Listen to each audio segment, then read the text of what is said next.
This is Team 8's project number 5 on phase diagrams. I am Andy, and presenting with me is Dan and Nick.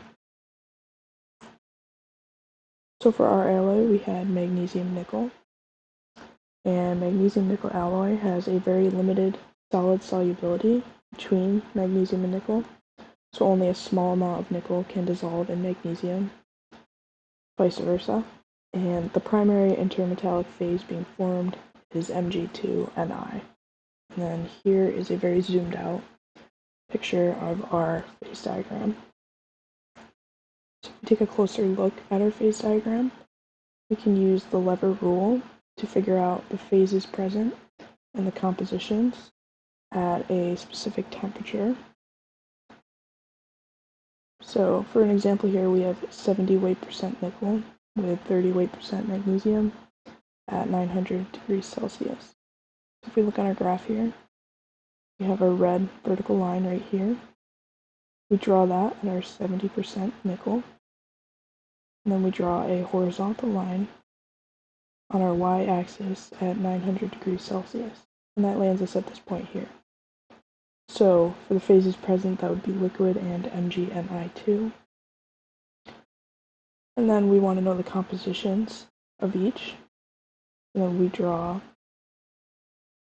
two more vertical lines connecting at the end point, this blue line right here of the region where the phases are present. And then we go down to the x-axis here, and on the left side we have our liquid, and that is around 56 weight percent. Then on our right side we have around 82 weight percent MgNi2, which is always going to be a vertical line. Hello, this is Dan. I am going to be presenting for question 2. Here we found our graph, MGNI, and we added some little illustrations to show. These little circles on the thing, that is the alpha, the nickel in it. Not the nickel and magnesium, like the solid of it. And as you can see, when in the full solid area, it's all solid. It becomes less solid as you go. See, it's partially solid, and then it's fully liquid up here. We have our full timeline here for average point right here, and I will be using this in the calculations very shortly.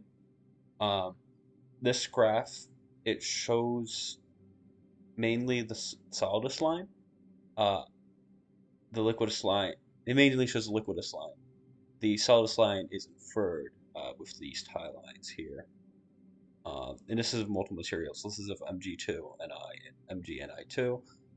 As previously, we did the MgNi2 in the previous slide, and we'll be continuing this. So we have our R and S, which we'll be using in these equations.